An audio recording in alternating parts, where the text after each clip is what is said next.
I believe when we left off, you had cleared a little eyeball creature out of a bookstore, and were on your way back home. Correct?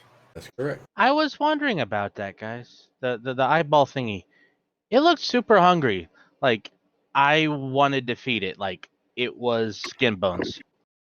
Why was it skin bones? Was I it like the cat that wanted to eat?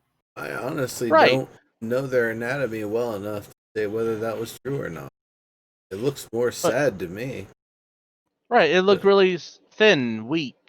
Well, it looked to Not me like more other one we sad saw down because below in the sewer. it Remember that one? That one was like really big and floaty and eyebally and could just. maybe it just wanted a cat friend and wasn't trying to eat it. The cat was having none of it. Making it sad. We don't know. And you killed it. We killed it. Yeah, we killed it. I I mean, don't think it was. it's an abomination unto this world. So I mean, I'm not terribly upset that we destroyed it. Thus, No. I understand, but if there's something out there that could make something like that go hungries, like that's not good. Well, who knows how long it's been around? Maybe it was manifested. I don't know how these get. Well, we have other smart people here. Does anyone else have ideas? I think one of you have actually made this roll before. Yeah, I think so. I think so. As actually, or somebody. Yeah, I think it was Corona. I think you're right. But regardless, I'm pretty sure at this point the party understands that the theory is that they are the manifestations of a beholder's dreams. So it was not like dreaming wants and hungry. desires, but literally sleeping thoughts, So that means the beholder's not sleeping if it's hungries. Right? Or it sleep hungry. Right, or maybe hunger is metaphorical. Maybe it really, really wants something. Maybe it wants a cat. Cats are awesome. I can't blame them.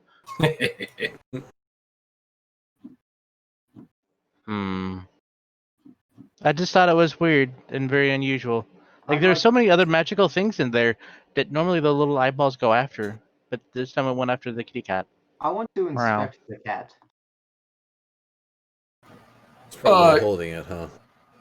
Yeah, for what's worth it, you guys had opportunity, and it's just a cat. There doesn't seem to be anything unusual about it in any way. Slightly harried, maybe. Yeah. And there's nothing special about the little necklaces and stuff and things that the lady would have put on it. No. This isn't the Man in Black. Galaxy Defenders. Yep, nope, exactly. Alright, well, job's done. I guess probably grab a cart and head back. Yeah. Alrighty. For the sake of the party, but also for me, Mudar in his head is going over all of the intrigue that we've done with the various different factions, right? And I was wondering if maybe I could get an in context reminder exactly what was going on as well, so that I can piece together my player knowledge with my character knowledge. With all of the factions, or just who we're working with right now? Right. So you guys have done work for the Harpers and the Greyhounds. And Hounds? Fine. Okay, brain. Sure. Just make another faction up already. The Greyhands, excuse me. And really nobody else yet. You have also begun to, do the things necessary to put your house in order and open your tavern, however. And you have expressed that desire to both of those factions.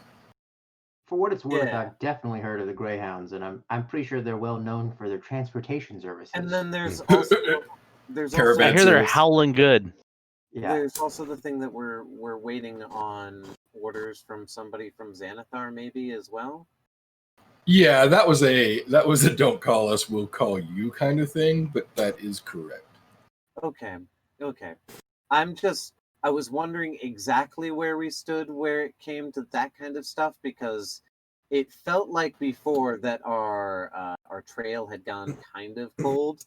Right. So the Harpers are the folks that you're working with who are most actively seeking an answer to, what happened with the gem that everybody is looking for. And so you guys are expecting that if you're going to get any intel, it's probably going to come from them. You also feel like Xanathar is going to leave you alone, but it's not really like they were like, yeah, we'll call you as soon as we find something or anything. It was more like, yeah, cool. You know what I mean? Mm-hmm. More just them saying something on the way out rather than just being like, "Ah, shit," and we get nothing. It's not right. not even recognition. We might not actually get a job. I'm not saying you will or won't. I'm saying that you didn't get the impression that they were actively engaged in working with you. However, the Kenku did go back with you. Most So it could be that he's there keeping an eye on you for them. Could be that he's there in case, they need you guys. Could be that he's there because he thinks you guys are cool. I don't know. You don't know. All right, then Definitely not the Mudar, last one.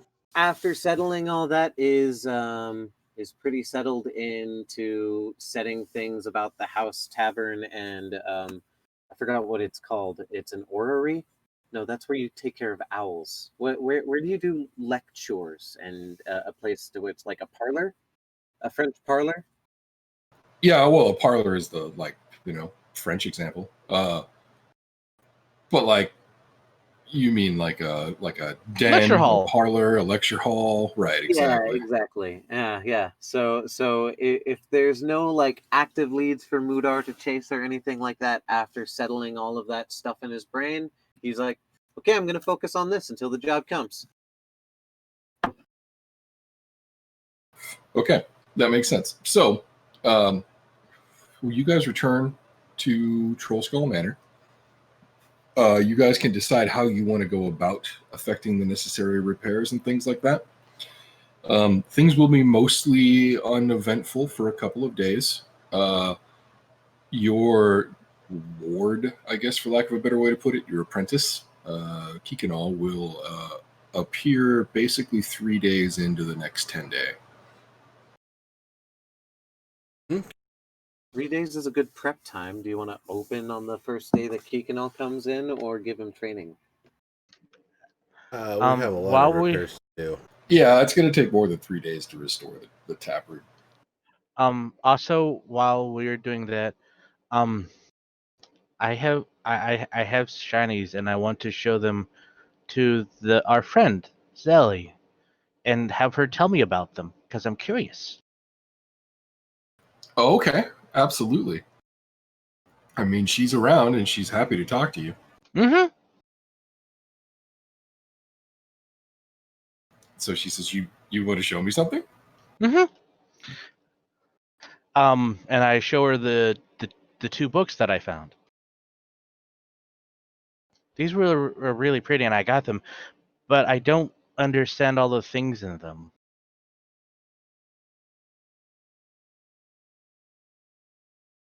Okay, which one are you going to hand her first?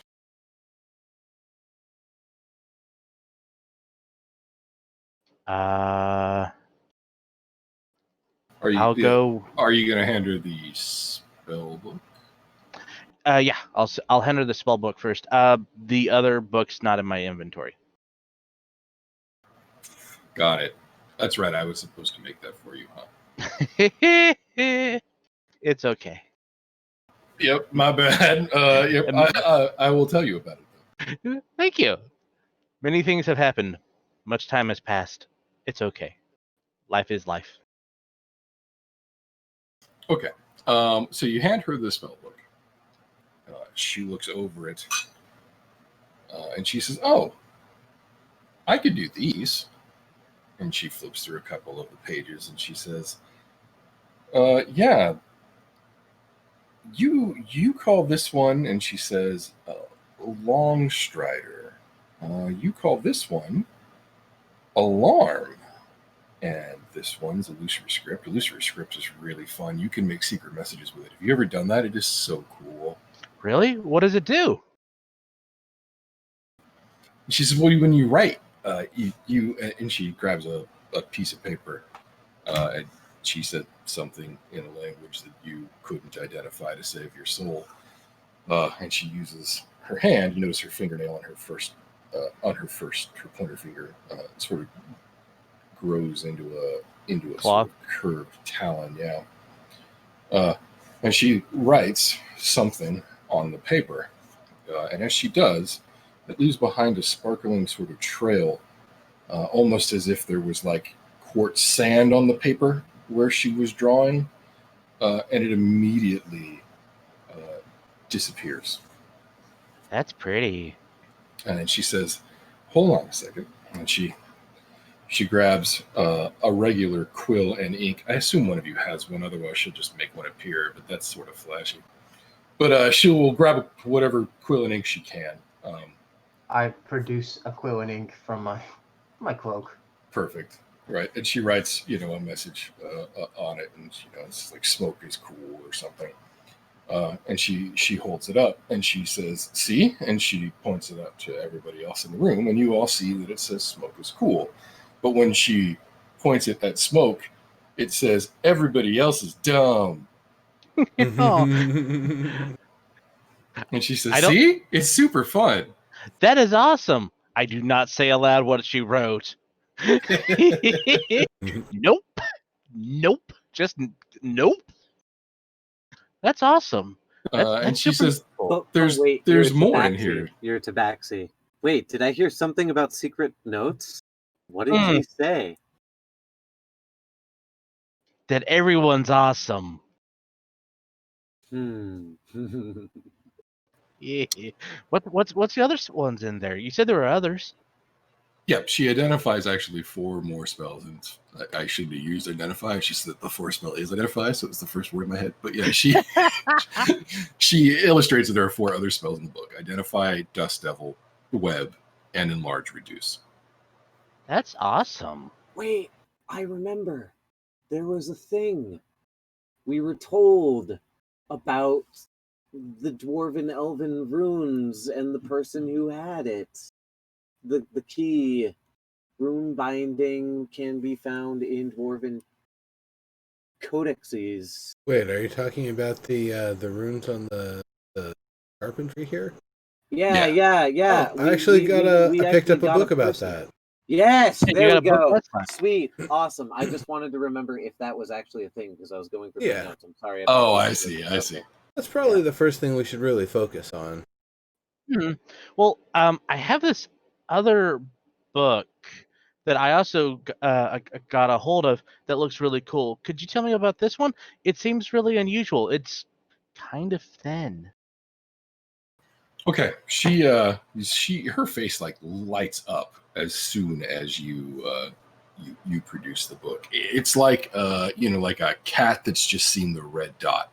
You know what I mean? Like instantly pupils dilate. And she says, "Where did you find that?" And she sort of reaches out for it. I found a book and it just spoke to me. Like it leaped out and was like, "You want me?" And I was like, "Okay." But I don't know what it is. Like I said, I can't understand it. So I know you're really good with the magics. She takes the book if you'll offer it to her. She opens it up, and she looks at each of the pages, and she says, "Oh, that's funny." And she says, "Illusory script. This isn't." Oh. And she flips the page. "Really?" And she flips a couple of more pages. "A book at all? That's really clever." What is it? It's hard to say what you would call it. A person? No, that's not right. A story of a person? Could you maybe give us a couple of sentences out of it? No, just read us the tale. It's not Let that. See, story's not the word. Let me go ahead and As say she some- looks around the room, actually, her eyes land on you, Karoma, and she says, "Like Karoma is a story of a person." It's an enchanted tome like Karoma? Not exactly, but it has the same thing that Karoma does. It's not a person, but it's like a person. It's like a like a picture of a person, a painting, a model of a person. What is its purpose? As she's saying this, I reach out and I touch the book, and I cast Identify. Okay. So the book is, well, I mean, magic is the right word. And it looks like there's a couple of different auras of magic riven through it. It's not an attunable object. However, there does seem to be some sort of summoning magic involved and some sort of illusion magic involved. Unfortunately, that's about the best that you can determine. Even Identify doesn't tell you enough about it. If you open it up and look at the pages, however, you recognize that there is a script hidden behind the what is effectively gibberish on the pages. You realize, and that script resembles something like instructional programming code. Interesting. You would recognize it as the kind of calling them runes is weird, but the kind of magic that you would write if you were writing complex behaviors for magically empowered automata, or were animating golems or things of that like. Is that the specific spell? There isn't a specific spell, which is probably part of the reason why Identify is having a hell of a time providing you with useful information. This is probably a one-of-a-kind item, though. If you had to guess, this was probably written, if written is the right word, by the same class of mage that would have produced beings such as yourself. Interesting. Smoke, if you would permit me, I'd like to try something. Um, I'm okay with letting you play with the book. Is there anything else that Zoe can tell me about it? Like, if it's like you, that means could it help you? We're going to find out. Zella looks back at you, Smoke, and she says, "You know, it's not a book. I think it was hiding." Is it a portal? I've seen that before. Like, you pull on the book and it opens a doorway. Could this be like a magic trick like that? What use does it No. have for us?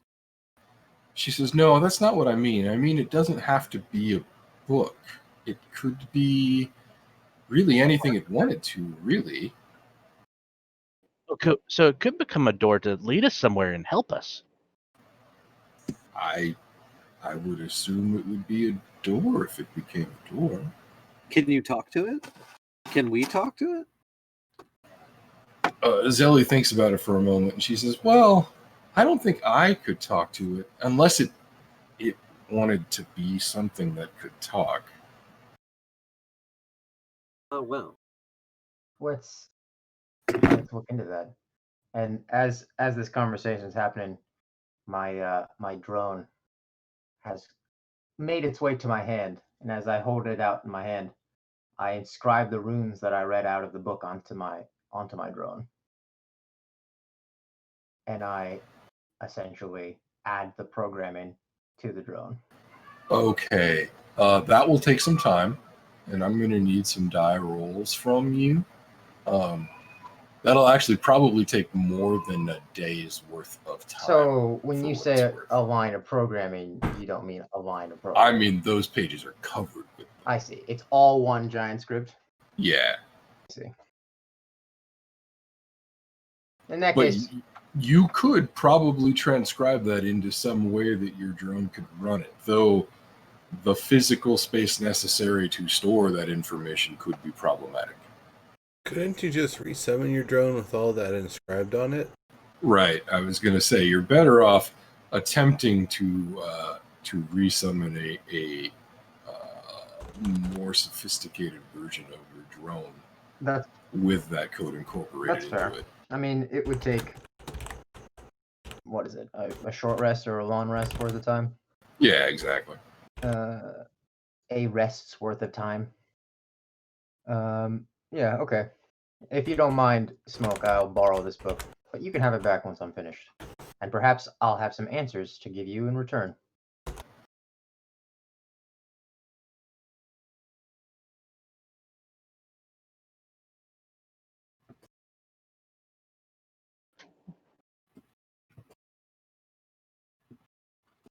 Okay. Yeah. Okay. Question about this book on Moon Elf Carpenter. Legit. Yeah. What language is it actually written? It's a variant of Sylvan.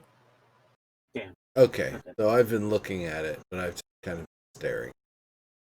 Yeah, I mean there is examples of magic in it that you could probably glean from knowledge of magic if you have it. You know what I mean? Like you could isolate it out of the Sylvan, but as far as the descriptions of the craftwork go, you're kind of boned. Like you got the pictures to go with and not much else. That makes sense.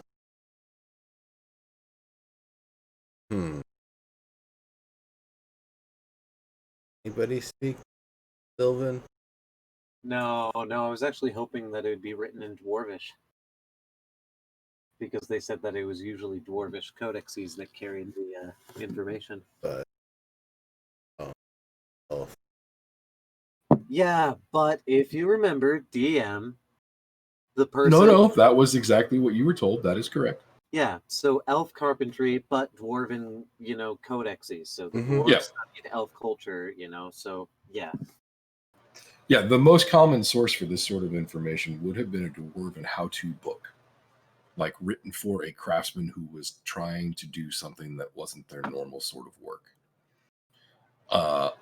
Zoe, do you know Sylvan? Graphics, programming secrets of the gurus sort of style book. You know what I mean?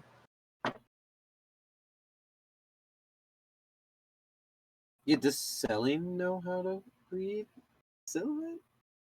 I mean, it's a dragon. Oh yeah, Zelly has comprehend languages, so Zelly can read it, no problem. Zelly, can you help us with this book here? Trying to repair the house and put all the beautiful leaves everywhere. It's pretty magic. It's very old magic too, apparently. The humans have found it out of their favor, but I'm growing quite interested in it.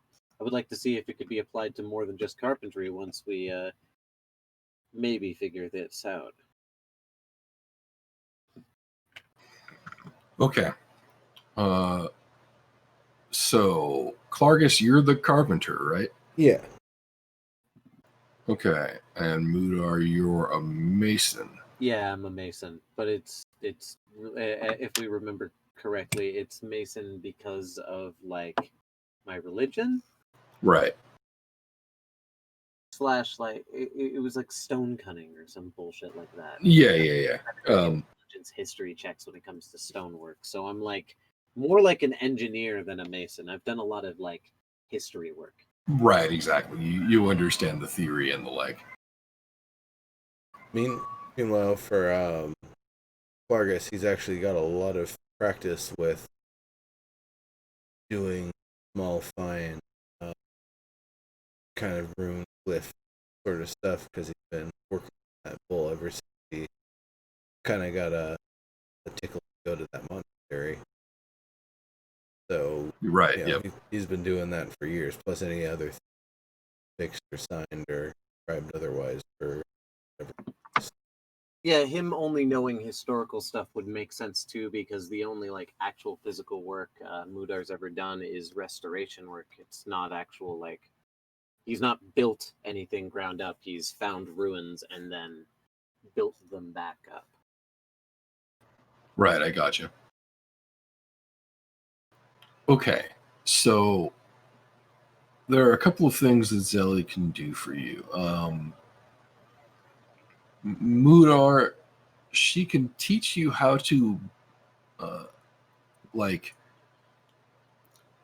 what's the best way to put it? She can teach you how to build stones that can hold the sorts of runes that you would find in this book.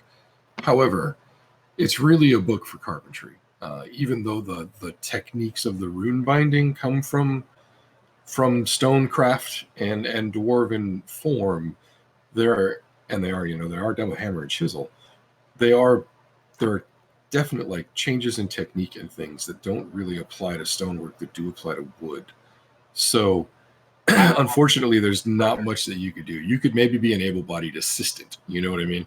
That's basically what I was going for. Mudar is he wants the knowledge first and foremost, but when it comes to actually like assisting and doing stuff, if he can't like ever figure it out by himself within the game's context, he just wants to kind of help out the people who can. Clargus, you are going to need an advanced set of woodworking tools, specifically a set of chisels and awls in various non-standard and small sizes, ranging from tip of your pinky finger to width of your thumb. Karoma could probably make them for you with his artificer skill. I could but definitely. But that will take some time. But that's a thing that would have to happen.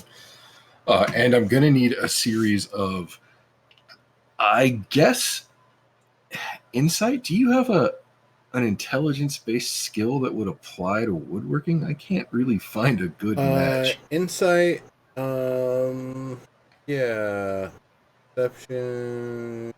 Like the only reason why I'm leaning towards investigation is because I've been playing a lot of Call of Cthulhu recently, Right. and library use and studying are very real skills in Call of Cthulhu. You're right. Save the world by knowing the Dewey Decimal System.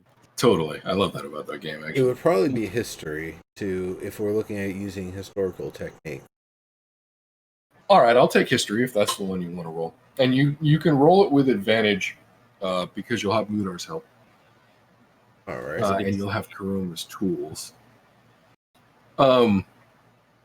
Okay, she can teach you how to do this. She can't teach you how to make those runes magical, though.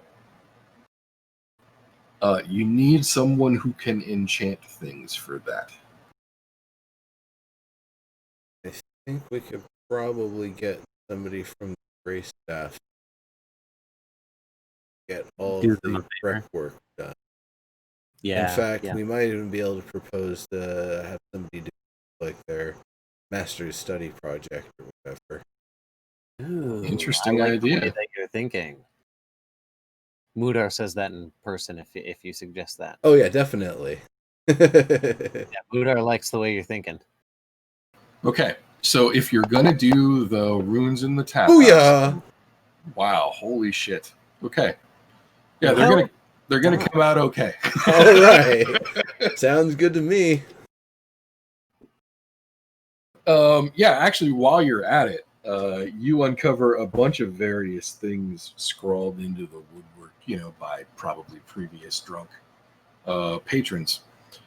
You get to the woodwork in the parapet. You're under the molding of the north-facing window, working on some ivy scroll work, trying to lay in some preservation rules you've now learned is their purpose. And you can see how some graffiti there has actually broken the runes around the molding. And the graffiti mentions Leaf, L-I-F. It says Leaf was here.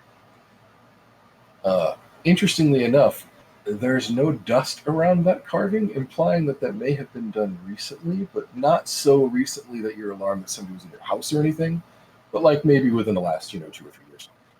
I shouldn't say no dust. It's just not nearly as grimy as the stuff that it was carved into. Gotcha. But yeah, I mean, there's a bunch of other stuff, the equivalent of Jody Loves Chachi, right? Like all kinds of stuff all over the various places in the tap room where people thought it wouldn't be seen.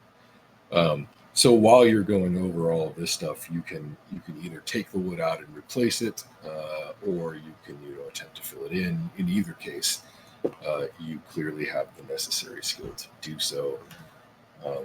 And over the course of, gosh, it's probably more like 2 days given the amount of detail in the tavern itself. But over the course of that time frame, you manage to restore or replace all of the rune work. If you were, some sort of rune binder or enchanter or some other sort of wizardry type, you could potentially build 3 different spells in the tap house. One to preserve the structure against breakage, specifically around the moldings of the windows and doors, as if in preparation for things like bar fights and the like. Would basically make them almost impenetrable. The second rune is actually one that basically keeps wear and tear and decay off the structure entirely. It effectively casts mend on itself once a day, in a sense. Basically, when the moon is at its apex every day, the runes get a rush of energy, and when they do, mend is basically cast on the structure of the first floor. And then the third one is, you realize now, a sort of variant of the alarm spell. When the proper word is said, the word has not been set since the spell has not been cast, but when the proper word is set, an alarm spell is set on the first floor that sounds in every floor of the house above, or would if the house above had been restored to the same level of work. You can imbue that spell now and it would work on the first floor, but you basically, the aspects of the house that amplify that alarm sound throughout the house don't exist, or they're broken in some way, and so you would really only be able to hear it on the first floor. Would the rest of that be able to be repaired with more time? Yes, absolutely. It'd take about a week, Okay. based on the labor that you spent downstairs. And this is obviously not active until we've gotten Fixed it all. Right. fixed. Yeah, like effectively you've made the magic circle, but somebody's still got to do the thing. Okay. That sounds like a good use of time. One other tool that I would want to ask Roma to finish up, we had gotten parts for the gauntlet with the retractable javelin. Oh, right. Yep, absolutely. So that would probably just be another hour of the tool making, and then more features to come, but having that ready for now. Yeah, for sure. Easy enough. Okay. By the time you're well into the second day, I presume that everybody else is doing various things around the place or whatever. We can handle anything specific if you have any requests. Just assuming Just you're, doing repairs. pitching in, whatever. Yeah. Just to tease Ellie, I might ask her to drink or enlarge me every now and then, get to certain areas to work on this stuff. Not that it's necessary. I can just get down or get on the scaffold. Sure. No, that's great. That's great. She would love that. I am specifically just to tell you what I'm doing by chores, since everybody else can get things Actually, done. hold up a second. Yeah. Karoma started talking before you, so I want to No, hand good you point. the Yeah, word. do it. Oh, I checked and I can actually instantaneously summon my my automaton essentially. Yeah. Okay. Once every 8 hours, and if I do that, or not once every 8 hours, basically Once every long rest. there's a cooldown after a long rest. But once Yeah, I I summon the get it. second one, then I have to do a cool rest. But once I summon the second one, the first one disappears immediately. So Yep. So it's kind of like Mm. a paladin steed. I totally Right. get it. As the days passed, I kind of quietly to myself summoned the automaton modified with the programming, Can you make an Arcana roll for me? Sure. And I kind of now. Okay, let's see.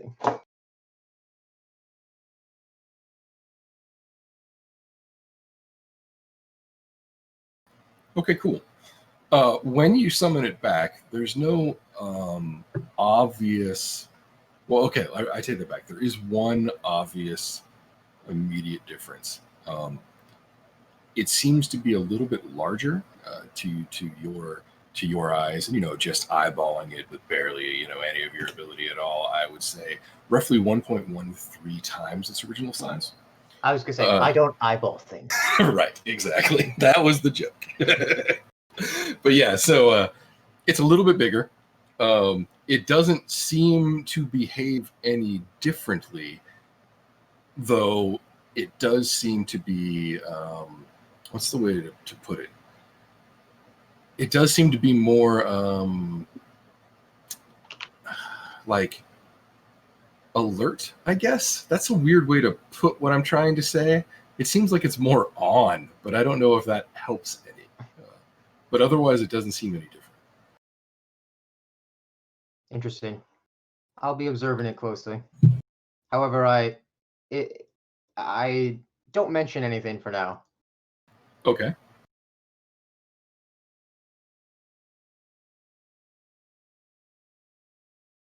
I'm good. That's it.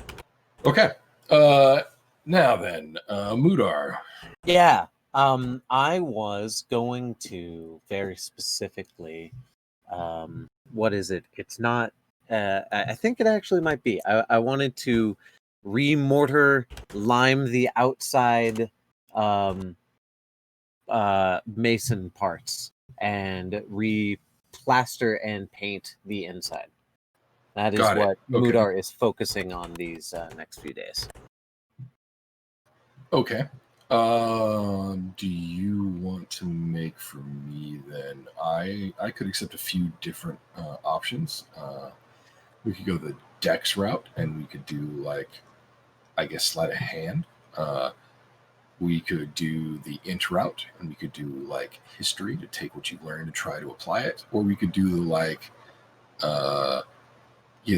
put in the hard labor route and call it an athletics check. Take your pick and roll one of those for me. Damn, that's actually a good one between either history, because I'll get advantage because of the thing that I have. I will just drop it here for everybody to see. Why did that not appear? There it is. Whenever you make an intelligence history check related to the origin of stonework, you are considered proficient in that history. Oh, it's proficiency. Okay, that's better. Oh, athletics is +3 though. Okay, I think you got one too many d4s there. Oh wait, no you don't. Never mind. I'm bad. What am I doing? What of D4s? I'm looking at Clark's. Oh, No, I'm getting No, back to I got it. It's all good. I stopped following along partway through and lost thread of what you were doing. Fuck it. there might be a little thought, of course, to what I've learned through history, but this is real simple shit, man. Yeah, I hear you. Yeah, you do your job with relatively, what's what I'm looking for? Carefree ease. It's almost meditative, in fact. Nice. Maybe you've gotten to the point where I could even paint with one hand and my trunk, all in parallel with each other. They actually move counter motion, one left to right, one right to left. Nice, absolutely.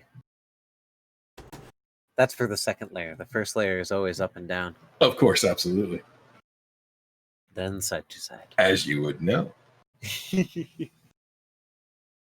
But yeah, and the remortaring too, just to make sure things are extra thick at the stone places. Fill in any cracks. Should make the outside of the building look nice and white. Yeah, absolutely. The bottom half of the first floor, and then various accents along the outside, and all of the basically interior of the tap room that isn't exposed woodwork on purpose. Yep. Yeah, in fact, you're pretty much deep into this on the third day when a carriage pulls into the alley and stops in front of the manor. And a rather, well, to call him ragged may not be fair, but a rather ragged-looking gentleman steps out and then turns and holds his hand up to the inside of the carriage, and a short elfin boy takes his hand and steps out of the carriage. They walk up to the first floor of the tap room. The man knocks on the door. We'll say Mudar answers it. Maybe you're doing something around the door, so you're nearby. I assume that you open the door. Of course, probably covered in like plaster and paint. Right, absolutely. Hello. You look down at the man, and you can tell that the clothes he's wearing are meant to be his nice clothes. They're the right cut, but the fabrics are definitely cheap and they're a little threadbare. You're pretty sure at least one of his pockets isn't actually a pocket; it's just a hole that he turned into a slash and threaded over so it looked better. But he says, yes, I believe that. And he looks past you, sort of like trying to lean around you to look through the doorway. He says, I believe that this establishment had requested an apprentice. Quite so. The lad, Kiki. Keek and all, sir, a timid Keek voice and all. says from behind the gentleman. That's exactly what it was. Keekanal. And he realized at this point that he's shifted himself so that he's literally like hiding behind the man. The gentleman says, well, Keekanal here is one of the best. He's a good boy. He's diligent. I'm not gonna lie, we're gonna miss him. Take good care of him. And he does this sort of like pirouette thing, so that he ends up with Keekanal in front of him and sort of gives him a push through the doorway. And he says, good luck to your future, boy. Pat him on the shoulder with a big old hand. Or what do Loxodon have? They have hands. They're just big and leathery. Okay. They're so they are Ganesha like they're not. Yeah, exactly. Okay. Yep. So I give him a big old pat on the back and sort of scoop him through, giving the man a nod and a smile. All right. The man nods back, sort of watches as you bring the little elf into the tap room, and then turns and gets back on his carriage and takes it away. Keekanal, for his part, is pretty hesitant. It's not so much that you like shove him through the room, but you definitely guide him with some firm pressure. You know what I mean? Oh, most assuredly. He doesn't say much. He just looks around and he says, "Oh, you're not open yet." Oh no, much to be repaired. But the place is starting to look quite striking, right? He uses his trunk to point with a paintbrush. Right on. Yeah, Keeganol goes, I guess it's very white. It'll cure, and then it'll lose its luster. But let me show you the rest of the family. And Mudar will try to call attention to whomever is here with a short toot. What do you call that? A Trumpet, trumpet? Yeah. A bleat, I guess. A bleat. Yeah. What is an elephant's call called? What? I think it's a trumpet. I think Watts is right. Yeah, me too.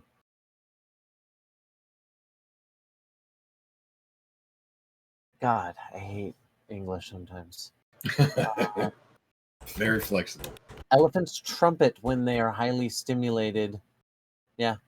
Trumpeting is excited, lost, angry, playful, surprised. There are many different differences. It's trumpeting. So yeah, I let out a trumpet. Maybe we have a one for very specifically, get over Commander here. one was like, "Hey guys, we have company." Yeah, exactly.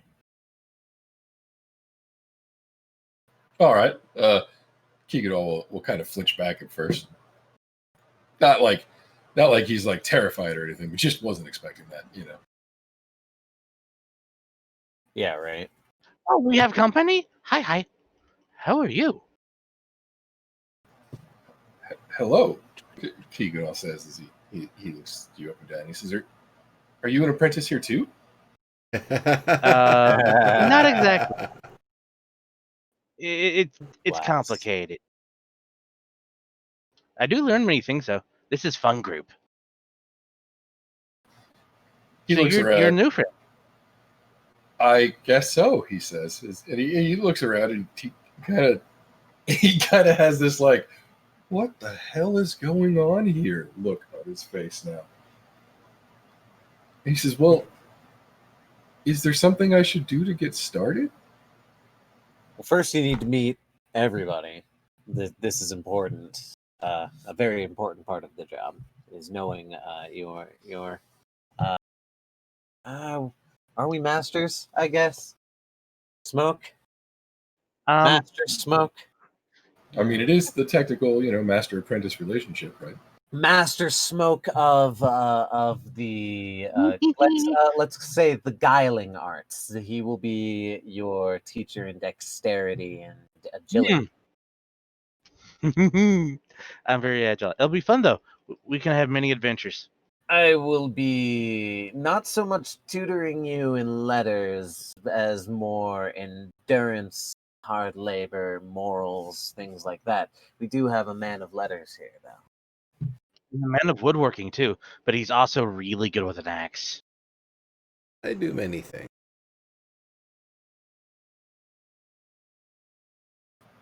Clargus is my name, by the way. Clargus. Yeah. I don't mean to be rude. Are you? And he stumbles over the word monster. You can tell that's the word he wants to say. Goblinkin? Yeah. I've heard a lot worse things for people who have limited experience with bugbears, but yes, that's correct. Big, strong, hairy goblins. That's us. He's a great big softy. Don't let him fool you. Not to be confused with our cousins, the hobgoblins. I love them. They're big softies, but usually their responsibility is the fighting because they're the big ones. Usually, my kind are more the hunters of the tribe. Our tribe kind of got legitimized. An interesting series of events occurred.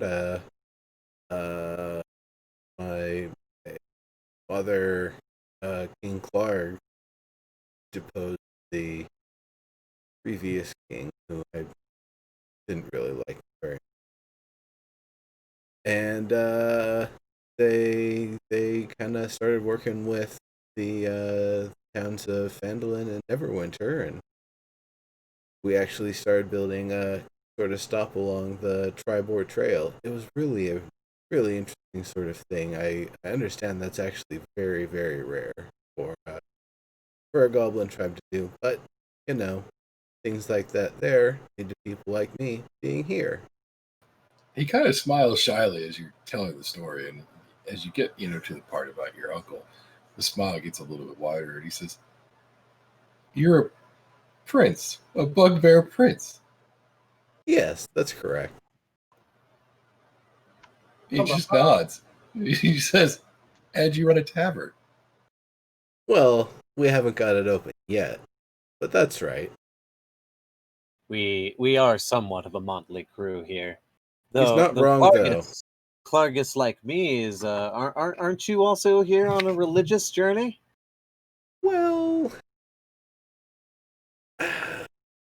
Meriadar's work would take me anywhere in the world. It was actually working with two ill-fated brothers, so that's a sad story. To give you the short version, there was a curse that if they were Hey, to I gotta go grab, set up, something from the store. yeah, go Sorry. ahead. Right on, man. You guys pause for 30 Yeah. seconds? Sure, Yeah, no man. problem. I'll wait on that story. I don't know if I've actually told it or if it was just in the backstory. Yeah, I don't think you have told it yet.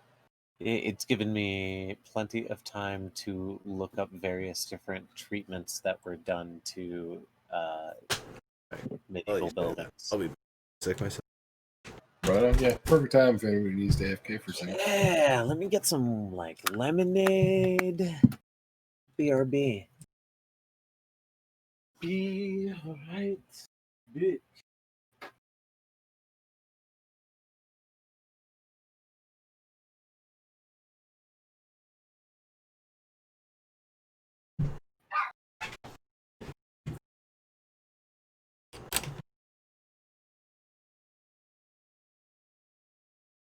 All right, I'm back. Cool. Verdi AFK for a second too. He'll be right Okay. back. Back. Probably.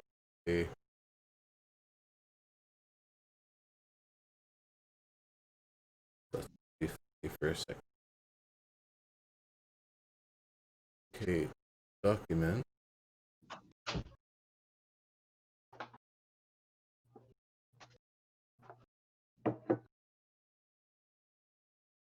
Yeah. Oh wait. Okay. I'm back. Cool. Still waiting Yeah, on Verdi. waiting on the other day. He desired the limit of the aid. That actually sounds really good. If it's done right, yes. Yeah, I have a bottle of mango lemonade in my fridge right now. Unfortunately, it's not the kind of bottle of mango lemonade I could drink in DM with. Mm. A bottle of what? Mango lemonade Ah, of the 100 milligram variety. yep. I got it.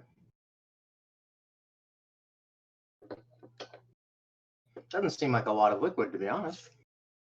Yeah, really small amount, right? That's like it's not a bottle, it's a thimble. Mango lemonade. I shall return as well, but I'm not needed for this. Be right back. Okay.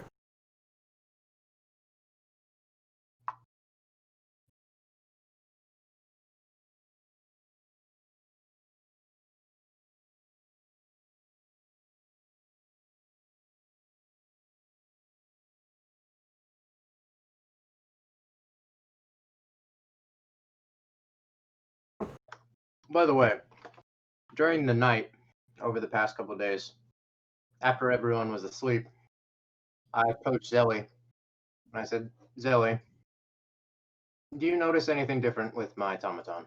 I showed it to him. Okay, if you show it to her, she smiles and she says, "Well, it's better now, right?" Be specific, Zelly. And she says, "Well, I don't want to give it away." Zelly. Fine, she says. She looks over at it. She says, "Well, you'll have to tell him." Your automaton looks at you for a second. If you turn your eye things or your head to acknowledge it, it will immediately snap back and look back at Zoe. Oh, it doesn't know I've been watching it the whole time. No, you saw it. You straight up saw it. I'm just telling you what it's doing. Interesting. It doesn't seem to say anything, though. And she says,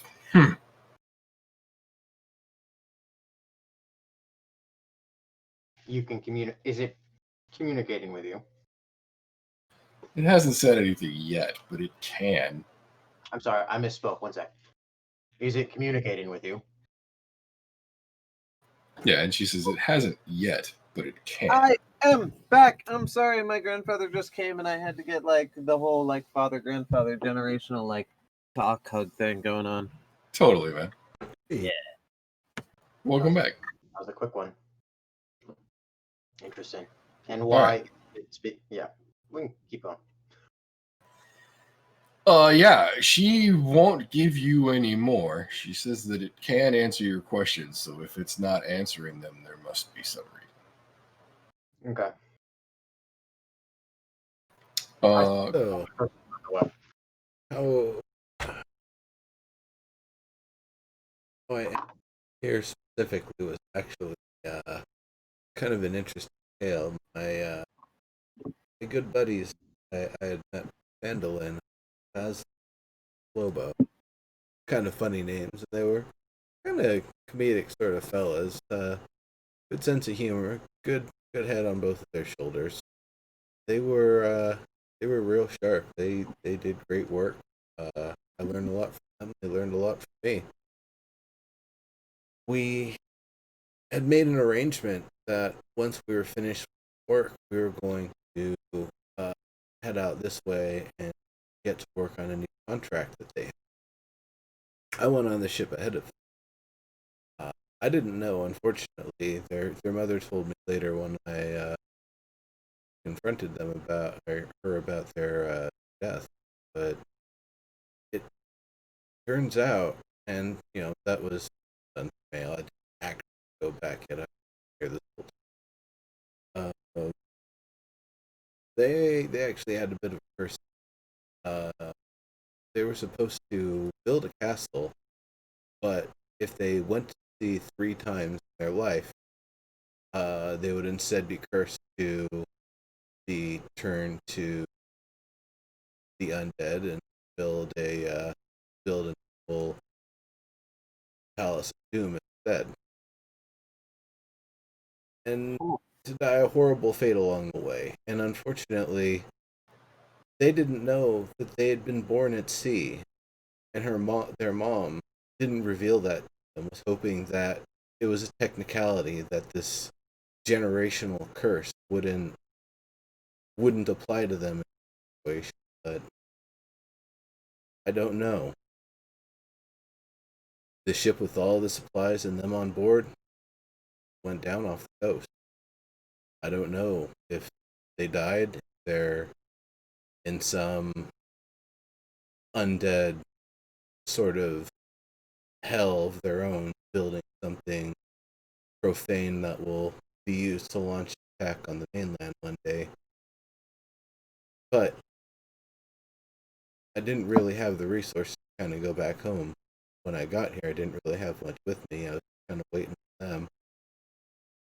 And the place where I was staying, they ran out of the funds that were supposed to pay for my room ahead of time while I waited for them to get it at the location.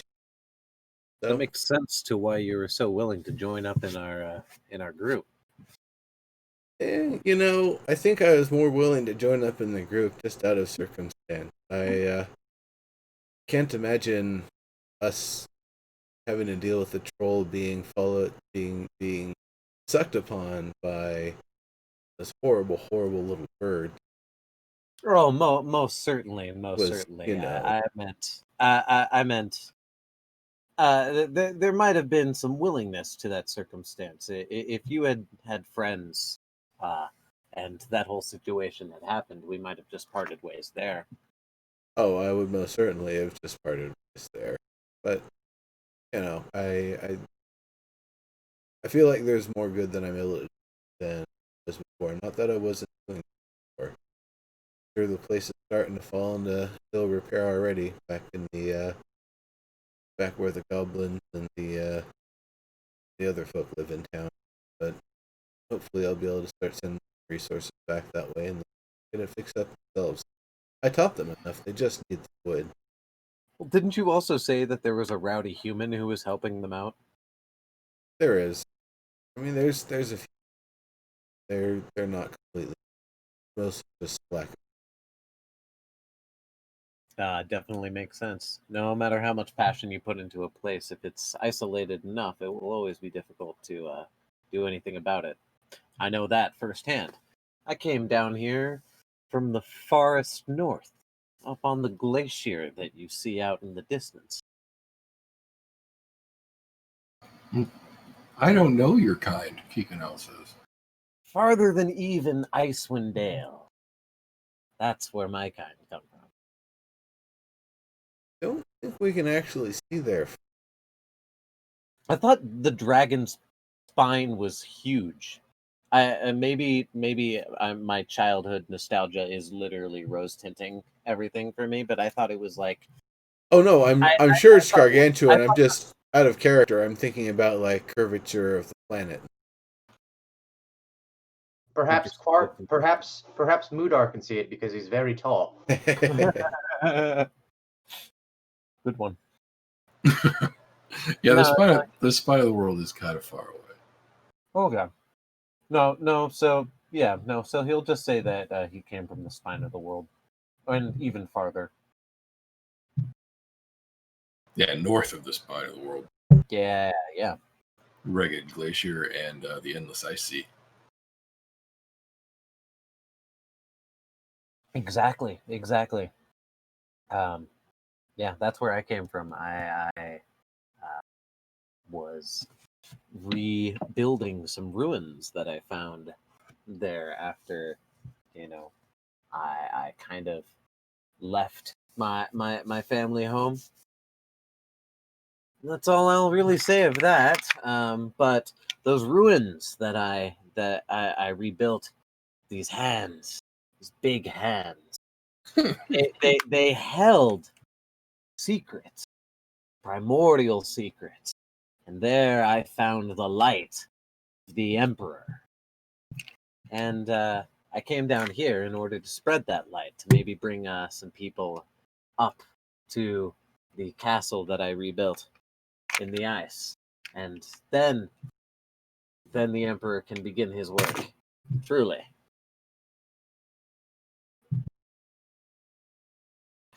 My, Keeganel says. How do you keep warm up there? Many layers of fat. Slaps his stomach. He looks down at himself. Huh. Keeganel turns and looks at the rest of you and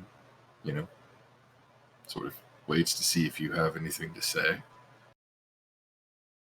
Now, you I- watch out for that little girl over there. She might not look it, but that one is a legendary monster. Meanwhile, I say to Zoe, only she can hear me. Zoe, go say hi. Yep. So we're both doing this at the same time, whispering into both the children's ears. Well, the dragon and the child's ears. Child is accurate, relatively speaking. Oh yeah. Yeah, right. In both cases. Mm-hmm. Well, I thought Kikino was like 14. So there you go. Yeah, I mean, Keeganel's like, 13, 14 in humans, like, behavioral senses. Physically, he's older than that, but with an elf, that doesn't mean much. He's physically 19, but like I said, he's an elf. So, for all intents and purposes, he's a 13-year-old child. Yeah.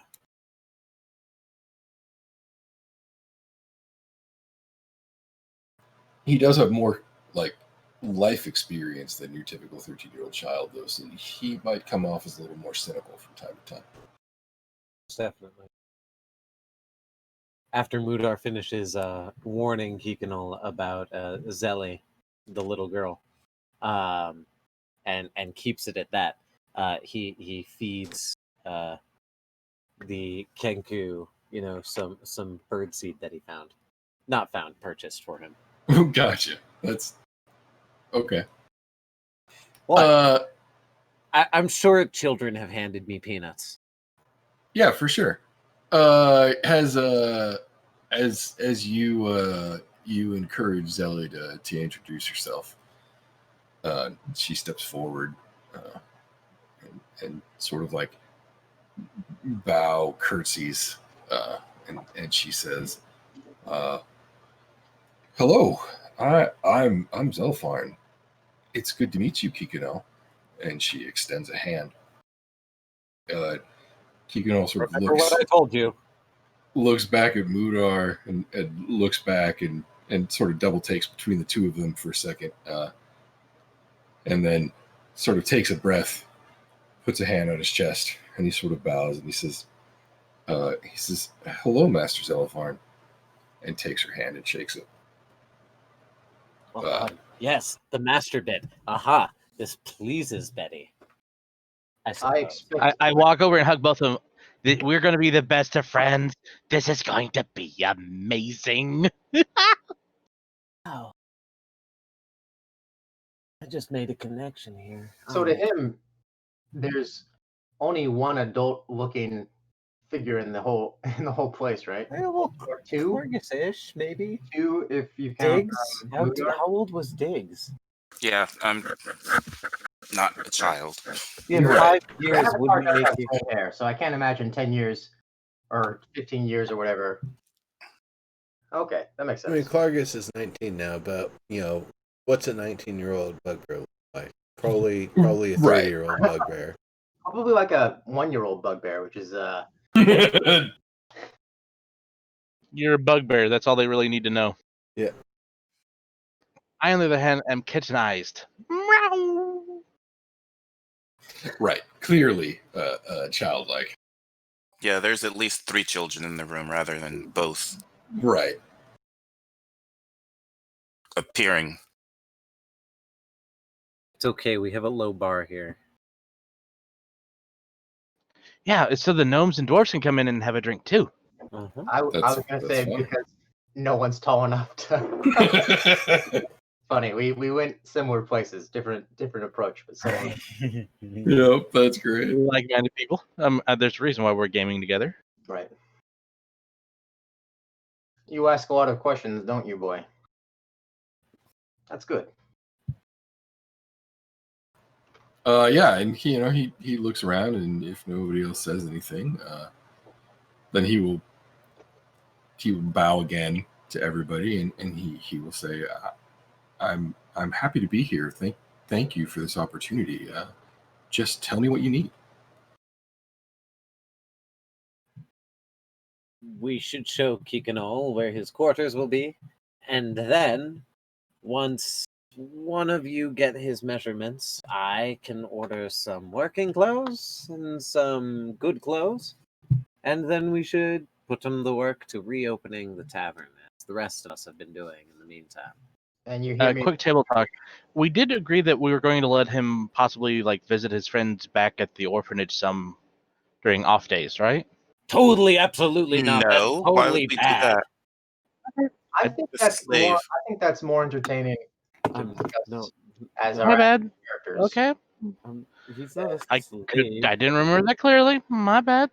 I think that'd be fun to discuss as our characters. However, No, absolutely. Yeah, he can go. Oh, I thought we had that discussion some in character before. Yeah, a couple of I'm looking sessions through- back, right? Yeah, I we don't. did.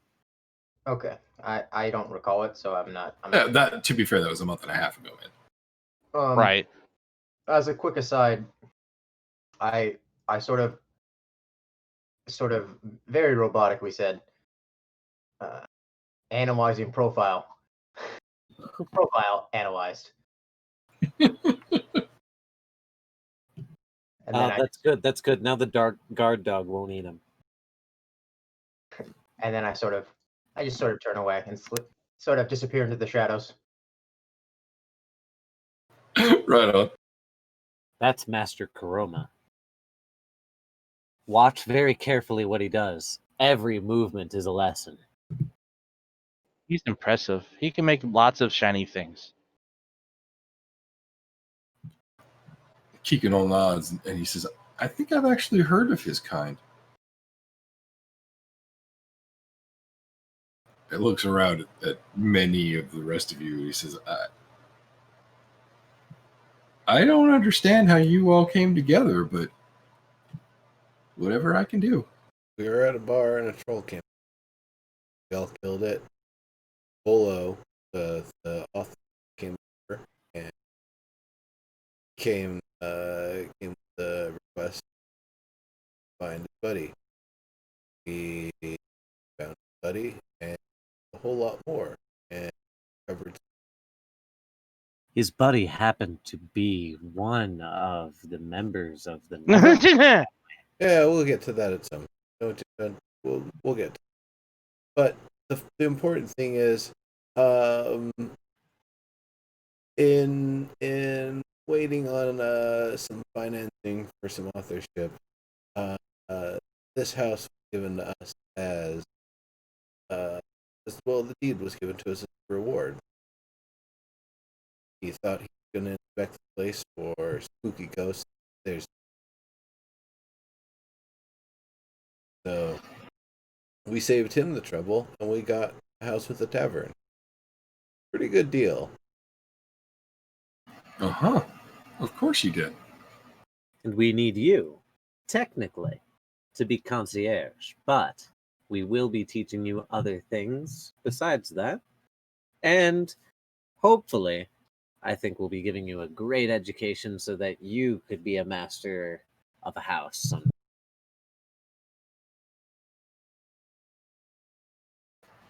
Indeed, Master. That is my goal.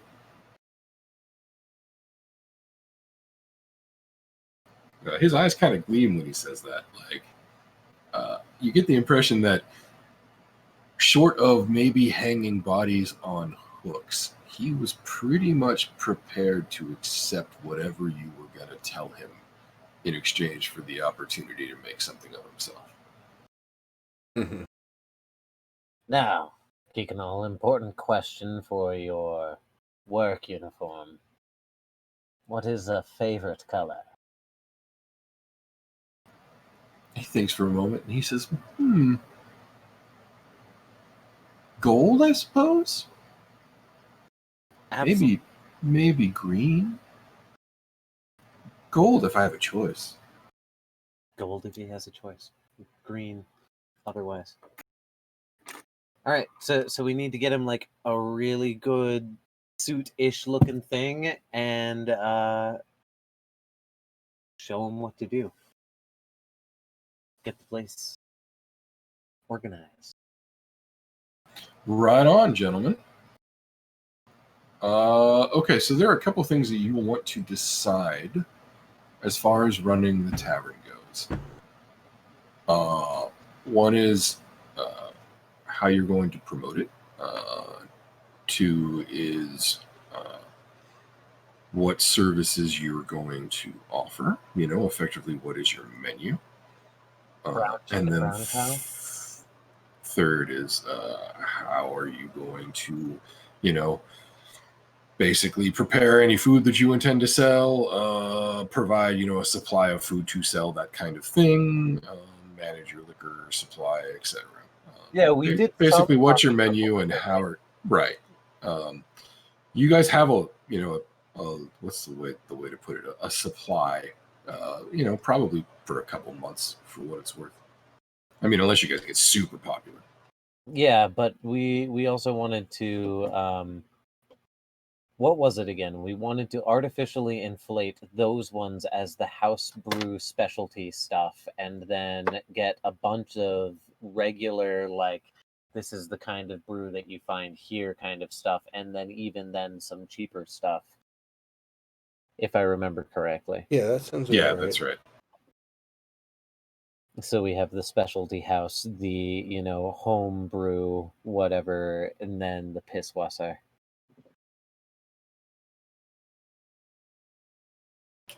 Yeah. So basically, when I have those things, I can set up a table for us to like figure out how much you guys make every week, how much it costs you every week, and set up a like the equivalent of a random encounter and table, but basically stuff that happened in the tavern that week sort of table for while the tavern's being run. Don't need to do that right this second, but let's get that done before next session so we can handle that in chat. I think we don't need to do that here. Oh yeah. Cool.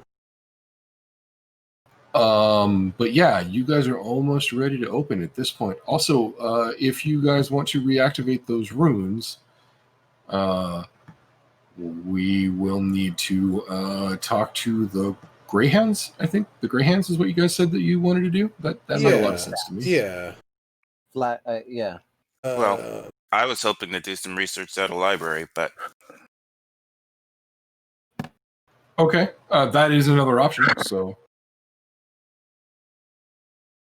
Yeah, maybe get it. Get them activated ourselves. well, I'm just interested in researching that in any case. So that's what and for my scribes and purposes, librarians do. for my purposes, is getting them activated as quickly as possible so we can open the thing. But if you want to take the time to do that, or not about it, definitely a good idea. We had Yeah. 3 days. I mean, you guys have as much time as you want before you. I know. I'm just saying we had 3 days to work on the place. I'm not a carpenter, so I would have gone to the library and done that. Yeah, exactly. So let's talk about areas of research then, there, Diggs. I would, if I had 3 days, I would use persuasion to persuade a librarian to tell me where the best library to find research on that would be. I'd spend the second day researching history and the third day researching arcana.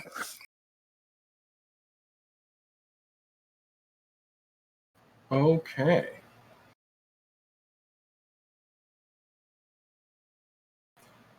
So let's do the persuasion roll first.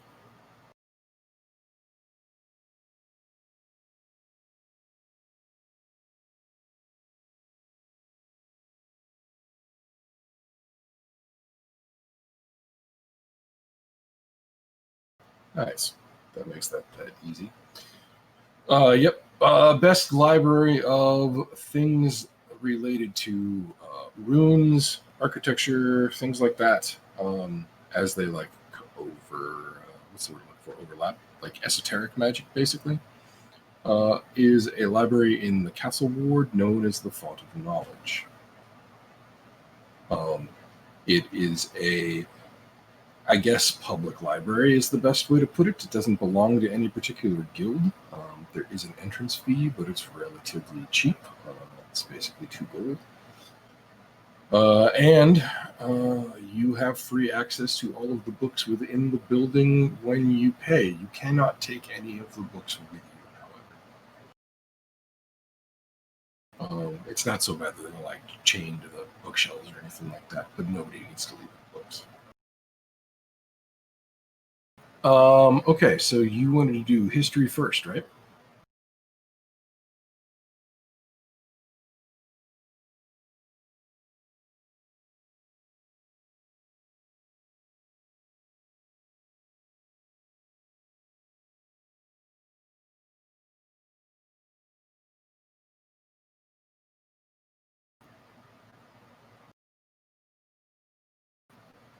Okay. So, are you looking into the history of the building, the techniques used in the building, or are you looking for something else?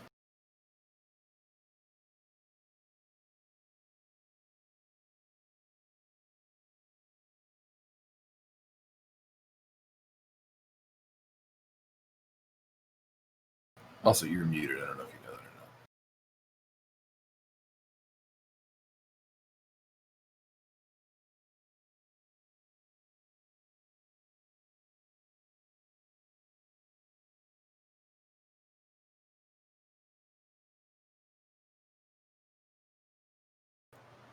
not. Still muted.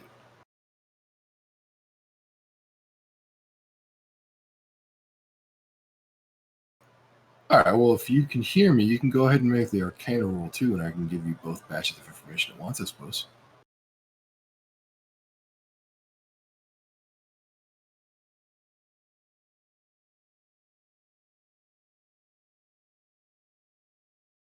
Oh no. Okay. Oof. Yeah, damn. Talking about both ends of the spectrum there. Yeah. So, you don't manage to find any like useful books about the magic techniques involved here. However, you do find a couple of interesting pieces about the techniques of dwarven rune binding and how they were basically, for lack of a better word, given to the elves. As it turns out, it's actually a story that's core to Waterdeep's founding in and of itself. Before the city that we know today, there was a period where what we now call Waterdeep was a dwarven castle, a dwarven like capital, basically, in the mountain on the north side of the city. However, there came to be a period where the dwarves that lived there were actually conquered by an empire of mages. During that time, they formed a sort of alliance with the other group of slaves, which were moon elves. And together, sort of undermined said magic empire's hold over the city. Now, historically, we know that there is some other catastrophe involved in the fall of that magical empire because all of their magical cities literally fell out of the sky where they were anchored, including one whose ruins are part of the sort of like landscape around Waterdeep in the water. That said, when the city was freed, for lack of a better way to put it, the dwarven settlement that was there sort of fell into disrepair. And humans and several other people began to settle in the area outside, and that became the seat of what is now Waterdeep today. The dwarves that survived depended in some way on the elves that remained. And in gratitude, they helped them to build new public buildings, wayhouses, walls, etc. And in doing so, basically taught the elves how to do their version of rune binding. And the elves took it from there and created the techniques that you realize are the techniques being used in the tap room today, which implies that whether it was the artisan, the architect, or the person who commissioned the building, one of them probably has connections to literally one of the very first families that lived there.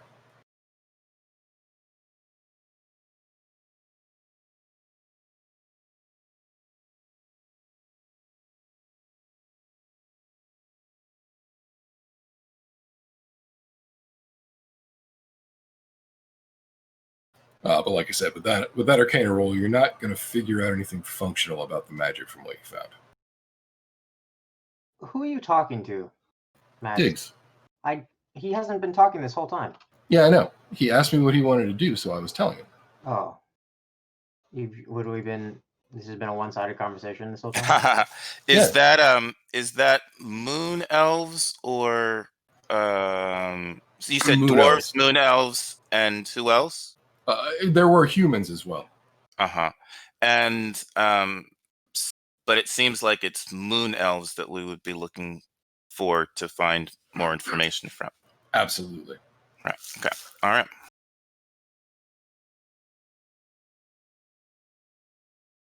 I will relay that to the party. Right on. I mean, my go ahead. question. Oh, sure. No, go ahead. I was done. Okay, I'm just kind of curious if moon elves would be able to appreciate the gravity of our situation. Only about a sixth as much. They're kind of flippant, honestly. These jokes brought to you by Nerdery. Nerdery. And the Greyhounds, did we notice if there were moon elves among them when we visited them before? So there probably are. You guys didn't look specifically, so it wasn't called out. For what it's worth, There are kind of moon elves everywhere. I mean, they're absolutely a minority. Yeah, I But just didn't know if there were any in the room. right, yeah, no, you guys didn't see any there specifically. Okay.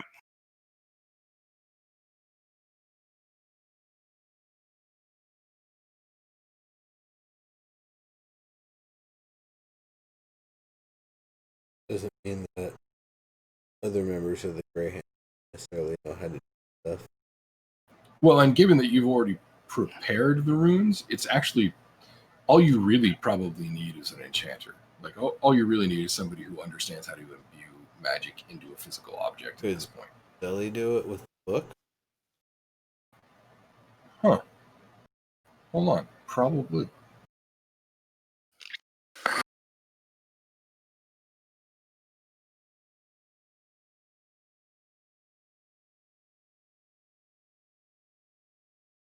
Nope. Actually, I take that back. She cannot. She can create food or water, though. That might be handy. Yeah.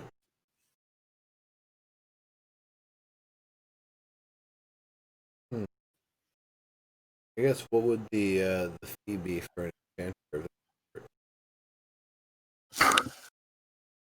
To do the whole house, probably 100 dragons, and they would feel like you owed them a favor.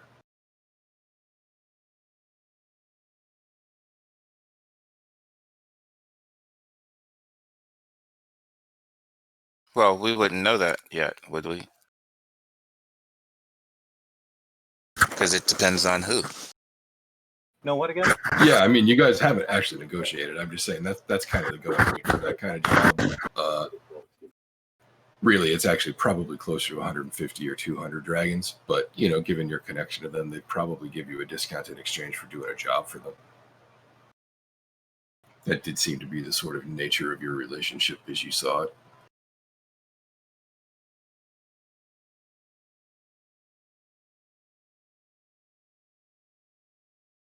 Yeah, I mean, I would take that. I can't remember, do we have a group inventory with funds, that sort of stuff?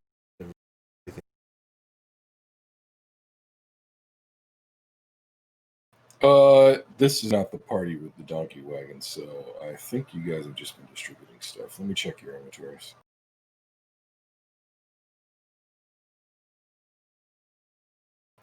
Yeah, it looks like a bunch of stuff is scattered all over the place. Looks like you guys have probably 408 dragons, 5 shards, like 3 nibs, 1 sun. And it's actually 410 dragons, excuse me.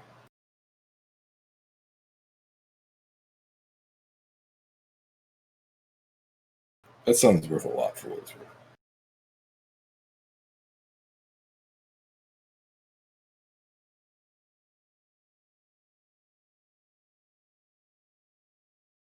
It's 10 dragons. I mean, it's not a shitload, but it's 10 dragons. Nice.